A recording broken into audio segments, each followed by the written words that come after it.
அது ரொம்பவும் அழகா இருக்கிற ஒரு மகா சாம்ராஜ்யம். அந்த சாம்ராஜ்யத்துல எந்த ஒரு செல்வங்களுக்கும் எந்த ஒரு குறையும் இல்ல.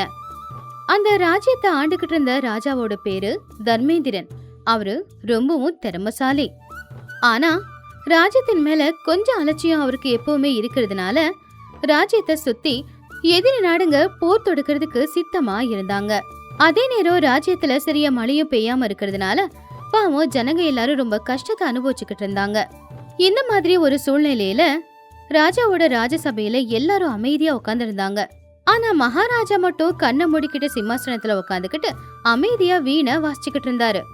அப்பதான் அதே ராஜ்யத்துல ரொம்பவும் ஏழையான ஆனா ரொம்பவும் மேதாவியான ஒரு பண்டிதர் வந்தாரு. அவரு ரொம்ப கோவமா இருந்தாரு. அரசே, மகாராஜா, தயவு செஞ்சு கண்ணை திறங்க. எதிரிகள் பட நம்ம நாட்டை நோக்கி வருது அரசே. நம்ம கஜானாவில் வீரர்களுக்கு சம்பளம் கொடுக்க கூட பணம் இல்ல. மழை இல்லாததால விவசாயிங்க வரி கட்ட முடியாம தவிக்கிறாங்க. வறட்சியால மக்கள் கஷ்டப்பட்டுக்கிட்டு இருக்கிற இப்படிப்பட்ட இக்கட்டான சூழ்நிலையில நீங்க இப்படி சங்கீதத்துல மூழ்கி இருக்கிறது சரியா பிரபு? நம்ம ராஜ்யம் இன்னைக்கோ நாளைக்கோ அழிஞ்சு போயிடும் அரசே. மந்திரி, இயற்கையோட அங்கம்தான் அழிவுங்கிறதும் எல்லாமே ஒரு நாள் அழிஞ்சிடும்.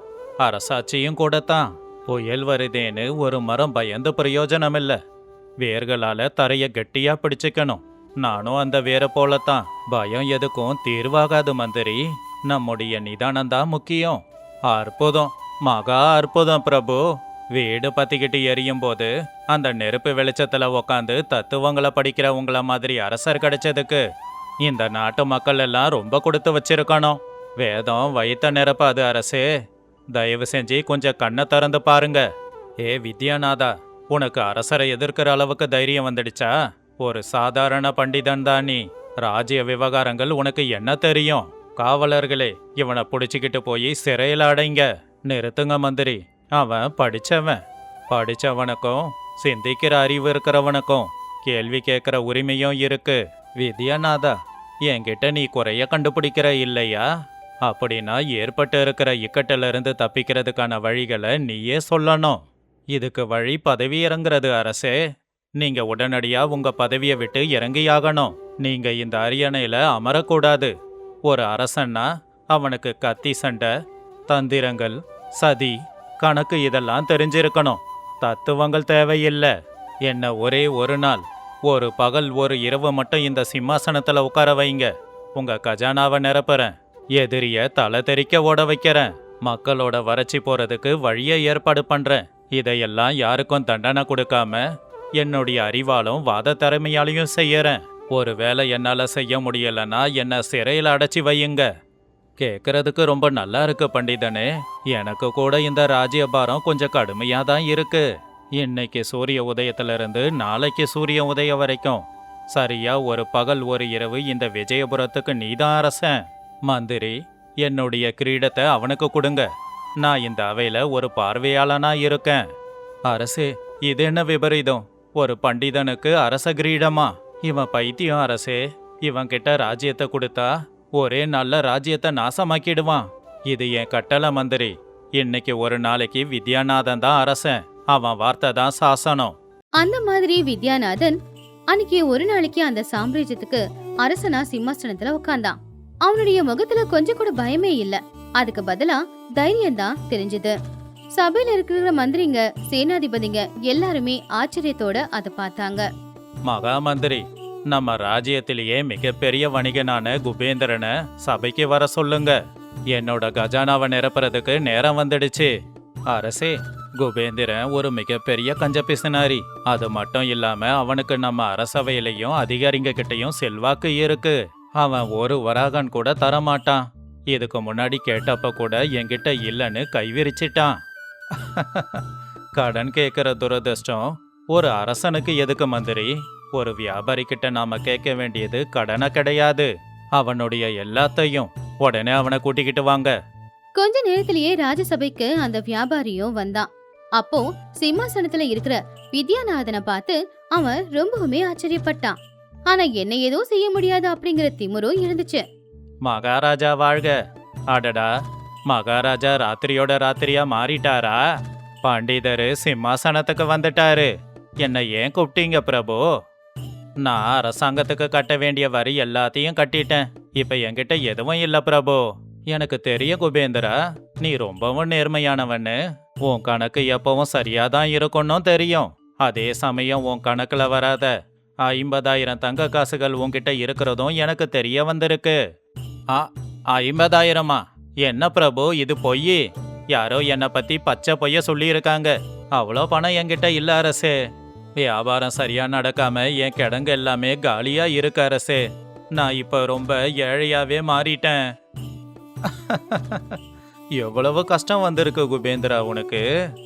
எவ்வளோ பெரிய வியாபாரி நீ. ஒரே ஒரு நாள்ல திடீர்னு ஏழையாயிட்டதை நினைச்சு நான் ரொம்ப கஷ்டப்படுறேன். மகா மந்திரி, கேட்டீங்களா? குபேந்திரனு ஏழையாயிட்டானாமே. நம்ம ராஜ்யத்துல ஏழைங்களுக்கு சாப்பாடு போடுற அன்னசத்திரம் இருக்கு இல்லையா, அங்க இவனை அனுப்பி வைங்க, சாப்பிடட்டும். இவனுக்கு மட்டும் இல்ல, இவன் கூட சேர்ந்து இவனோட குடும்பமும் இனிமே தினமும் அன்னசத்திரத்துல தான் சாப்பாடு சாப்பிடணும். ஆ அது எதுக்கு அரசே? நான் எதுக்காக அன்னசத்திரத்துல போய் சாப்பிடணும்? என் வீட்லயே தான் வேலைக்காரங்களும் சமையல்காரங்களும் இருக்காங்களே. ஏழையாயிட்டேன்னு சொன்னியே, வியாபாரம் கூட இல்லைன்னு சொன்னியே குபேந்திரா. அப்புறம் எதுக்காக உனக்கு வேலைக்காரங்களும் சமையல்காரங்களும் இருக்கணும்? உன்னோட மாளிகை ரொம்ப பெருசு குபேந்திரா. உன்னால எப்படி அதை நிர்வகிக்க முடியும்? அதுக்கு எப்படி உன்னால வரி கட்ட முடியும்? இவனுடைய மாளிகை அரசுக்கு சொந்தமானதா அறிவிக்கிறேன். இவன் தங்குறதுக்காக தெரு முனையில ஒரு சின்ன குடிசைய ஏற்பாடு பண்ணி கொடுத்துடுங்க மந்திரி. ஏழையா இருக்கிற உனக்கு ஆடம்பரம் எதுக்கு குபேந்திரா? உன்னை காப்பாத்துறது அரசனான என் கடமை. அரசே, தயவு செஞ்சு அதை செய்யாதீங்க. என்னோட மாளிகை என்னோட கௌரவம். என்னோட வேலைக்காரங்களையும் சேவகர்களையும் பறிக்காதீங்க. அப்படின்னா உண்மைய சொல்லு. உன்னுடைய கிடங்குகள்ல எவ்வளவு தானியத்தை ஒளிச்சு வச்சிருக்க?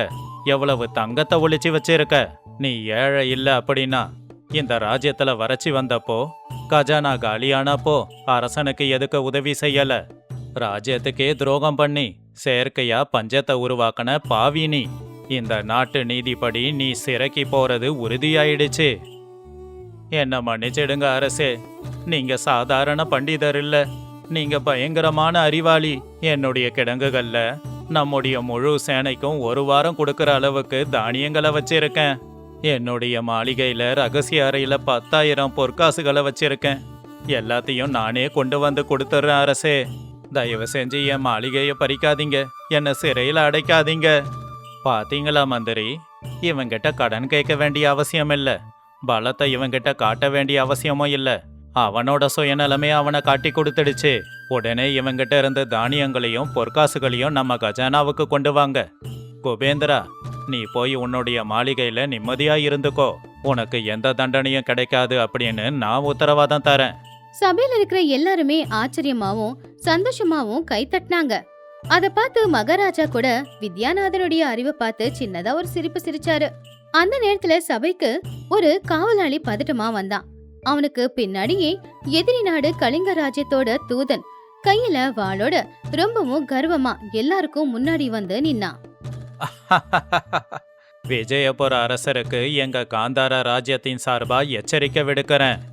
இன்னைக்கு சூரிய அஸ்தமனத்துக்குள்ள நீங்க 1,00,000 பொற்காசுகளை எங்க காந்தார ராஜ்யத்துக்கு கப்பமா கட்டலனா, அடுத்த சூரிய உதயத்துக்குள்ள உங்க ராஜ்யத்தை எங்க சேனை சுத்தி வளைக்கும். உங்க ராஜ்யத்தை முழுமையா கைப்பற்றுவோம். அரசனான உங்களை சிறையில் அடைப்போம். இது எங்க அரசருடைய எச்சரிக்கை.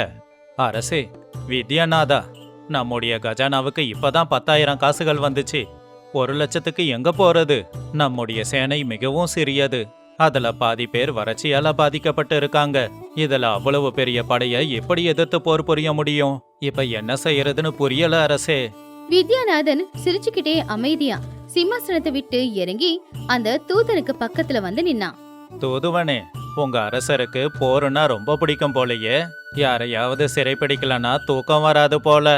ஆனா எங்களுக்கு அமைதி தான் ரொம்ப பிடிக்கும். அமைதி வேணும்னா 1,00,000 பொற்காசுகளை கொடுங்க, இல்லைன்னா சிறைக்கு போறதுக்கு தயாராகுங்க. பயப்படுறவனுக்கு சுதந்திரமா வாழ உரிமை இல்ல. பயமா? யாருக்கு?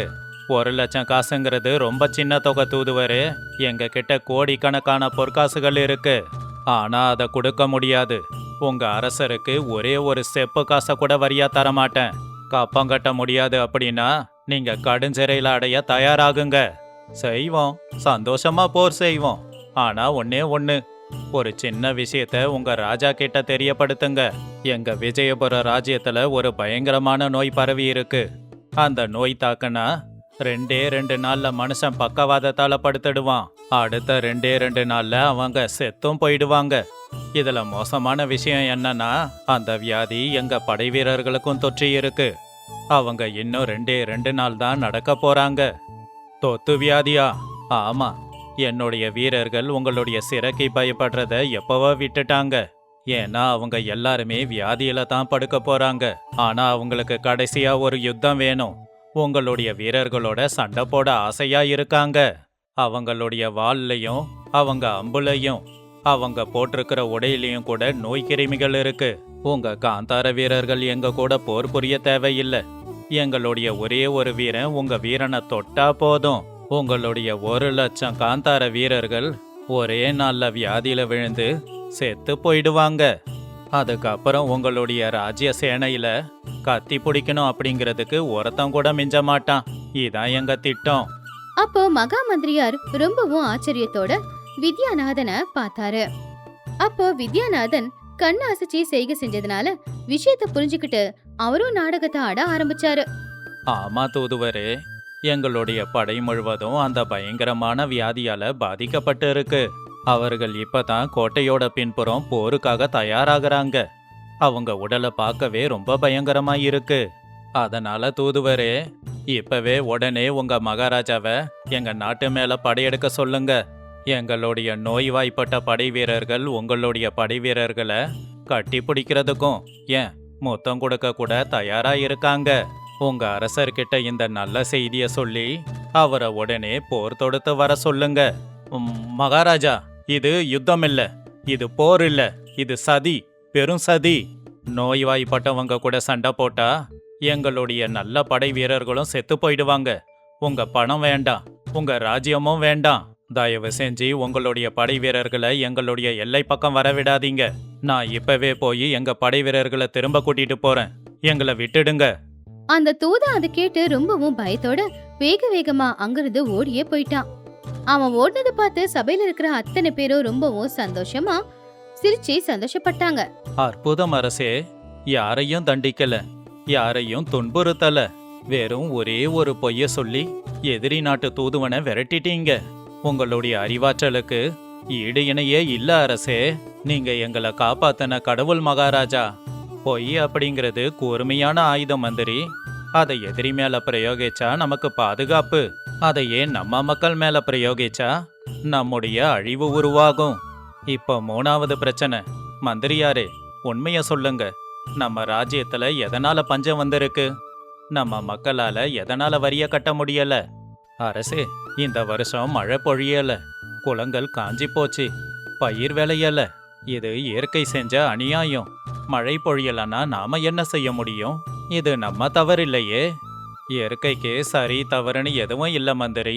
இயற்கை எப்பவுமே தான் என்ன செய்யணுமோ அதை செய்யும். அந்த இயற்கைய புரிஞ்சு வச்சுக்காதது ஒரு அரசனுடைய தவறுதான்.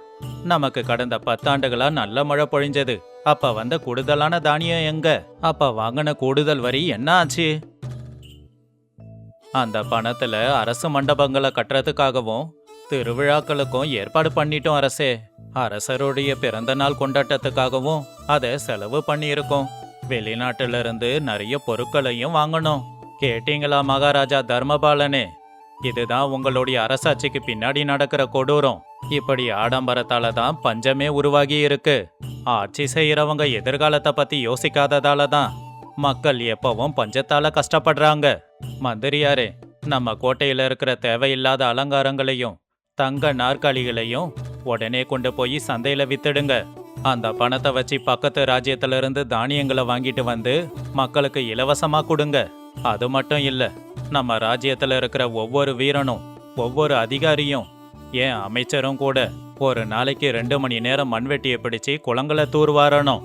நானும் வரேன், நீங்களும் வாங்க. நானா? நாங்களா? அமைச்சர்கள் கூட மண்ணை சுமக்கணுமா பிரபு?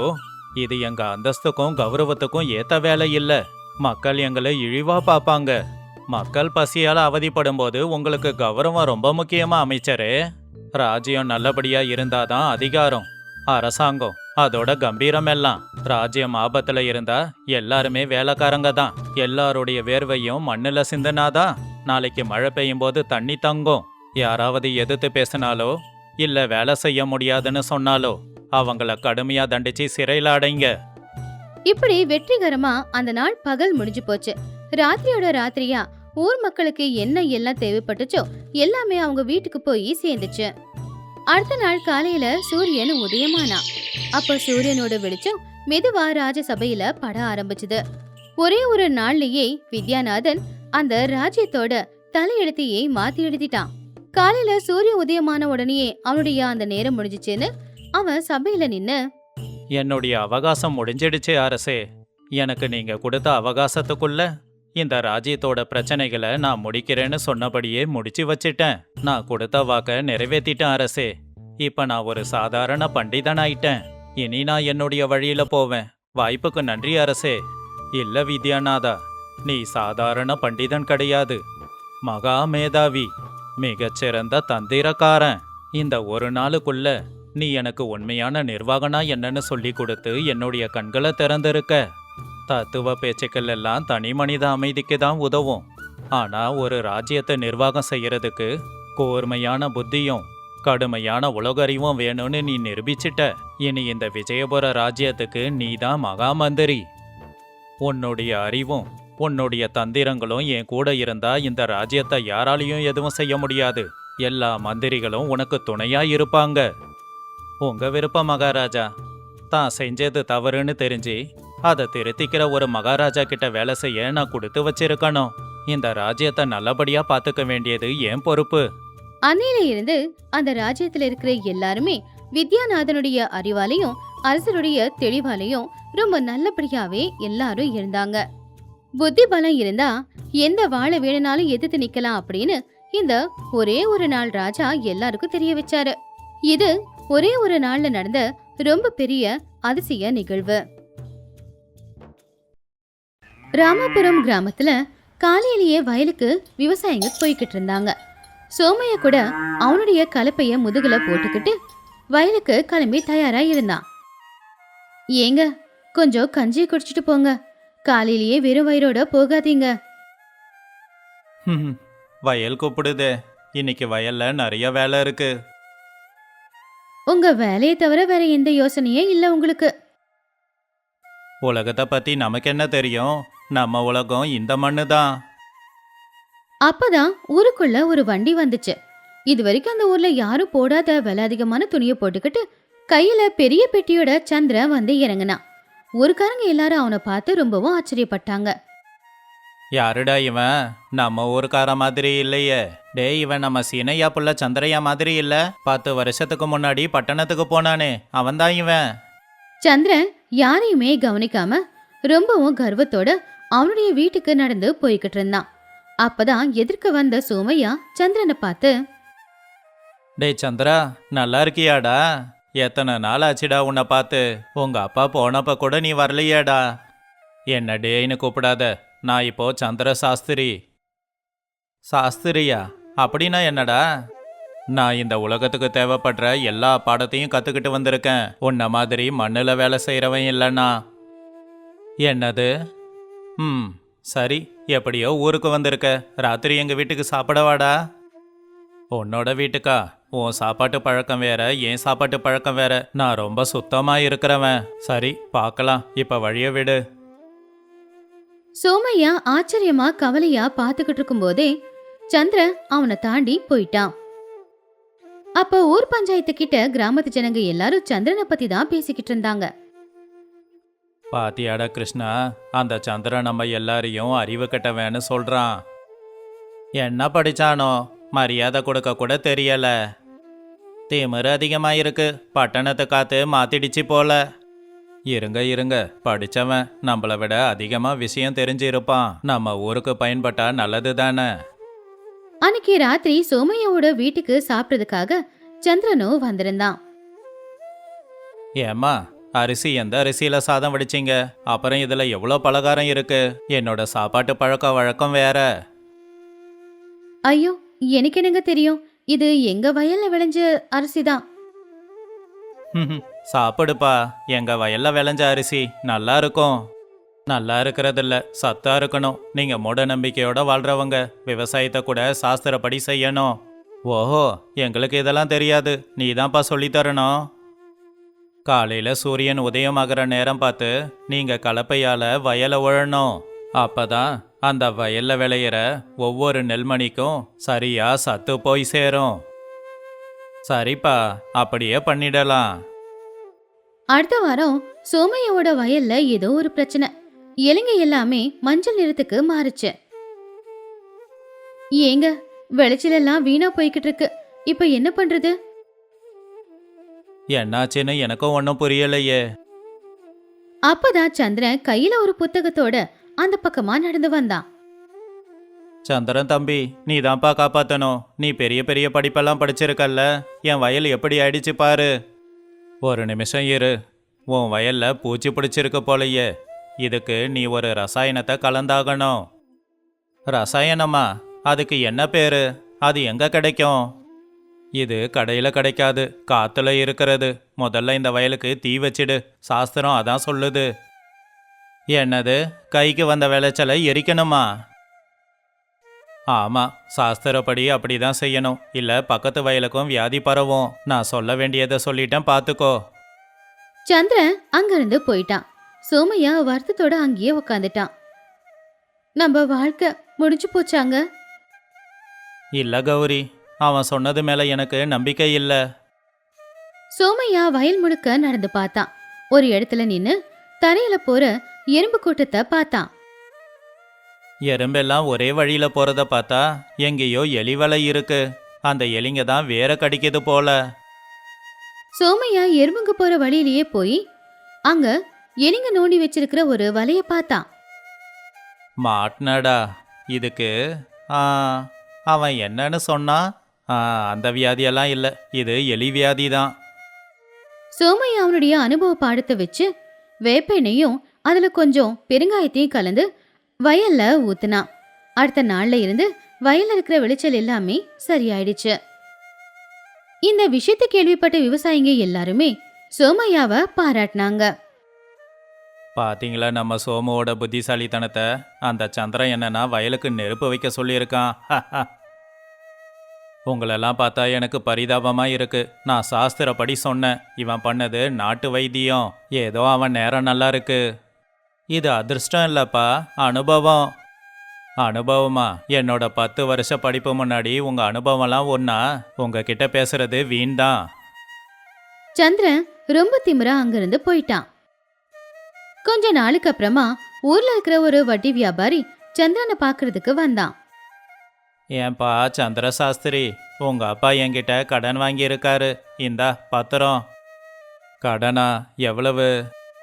10,000 ரூபாய்.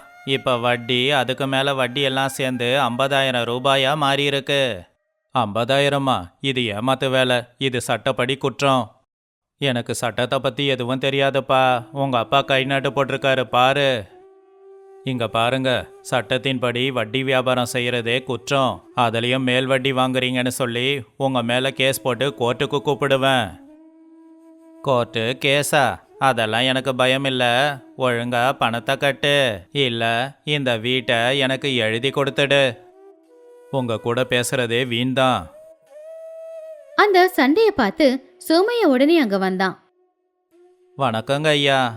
வா சோமையா, உன் தம்பிய பாத்தியா? கடனை கேட்டா ஏதேதோ இங்கிலீஷ்ல பேசி கோர்ட்டு கேஸுங்கிறான். இது எங்க சித்தப்பாவோட கை நாட்டு தானா? 100க்கு 100%. ஆனா பத்திரம் பார்க்க ரொம்ப புதுசா இருக்குங்களே. இல்லையே, அது பழைய பத்திரம் தானே. இங்க பாருங்க ஐயா, இந்த மை இருக்குல்ல, இது இப்ப புதுசா வர்ற பத்திரங்கள்ல பயன்படுத்துறதாச்சே. இல்லையே, அதெல்லாம் போய். இன்னுமா நடிக்கிற? எங்க சித்தப்பா இறந்து 2 வருஷம் ஆச்சு. 2 வருஷத்துக்கு முன்னாடி எழுதின பத்திரம் எப்படி இந்த காலத்து மையில வந்துச்சு? வட்டி வியாபாரி அவங்க கிட்ட மாட்டிக்கிட்டான். மன்னிச்சிடு சோமையா, தப்பு பண்ணிட்டேன், என்ன மன்னிச்சிடு. என்ன இது, மைய வச்சே இவன் உண்மையை கண்டுபிடிச்சிட்டான். போங்க ஐயா, இன்னொரு தடவை இப்படி பண்ணீங்க அவ்வளவுதான். வட்டி வியாபாரி அங்கிருந்து போயிட்டான். சந்திரன் அவமானத்தால தலகுனிச்சு நின்னான். என்னாச்சுப்பா? ஒன்றும் இல்லை, என்னையே ஏமாத்த பார்த்தாங்க. நான் கொஞ்சம் படிக்கலைன்னா என்ன ஆயிருக்கும்? சந்திரன் அங்கிருந்து வீட்டுக்குள்ள போயிட்டான். அன்னைக்கு ராத்திரி ஊருக்குள்ள பயங்கரமான மழை பெய்ய ஆரம்பிச்சுது. ஊரில் இருக்கிற ஆத்து தண்ணி பொங்கி வெள்ளம் ஊருக்குள்ள வர ஆரம்பிச்சுது. ஐயோ, ஆத்த தண்ணி ஊருக்குள்ள வந்துக்கிட்டே இருக்கு. டேய், ஆத்தங்கரை ஓரமா மாடுங்க நிறைய இருக்குடா. அதுங்களை எப்படியாவது காப்பாத்தி ஆகணும்.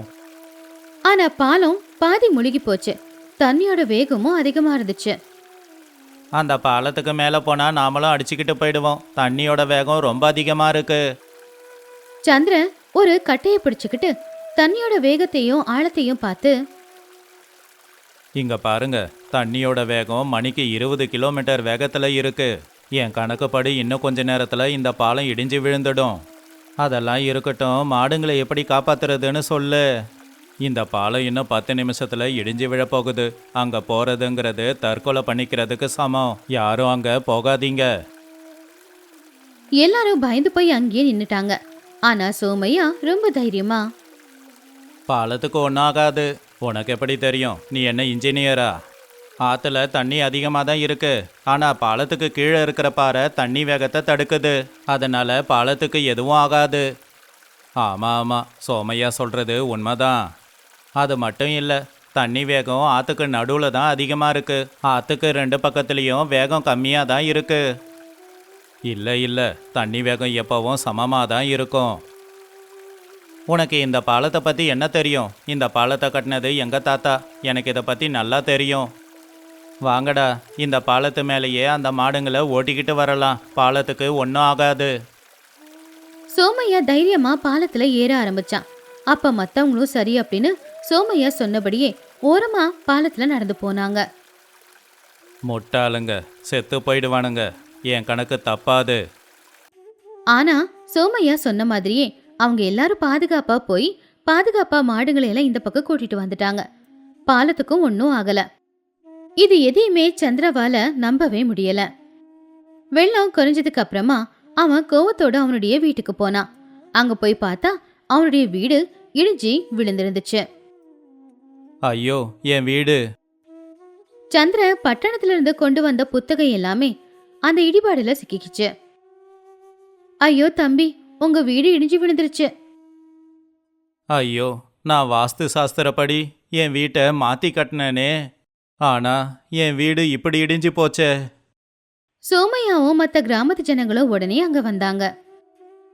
கவலைப்படாதப்பா, வீடு போனா மறுபடியும் கட்டிக்கலாம். ஐயோ, என்னங்க சாஸ்திரி, உங்க புத்தகம் எல்லாம் நனைஞ்சு போச்சே. நனைஞ்சா நனையட்டும், அது இருந்தாலும் இல்லைனாலும் ஒன்றுதான்னு இப்போ எனக்கு தெரியுது.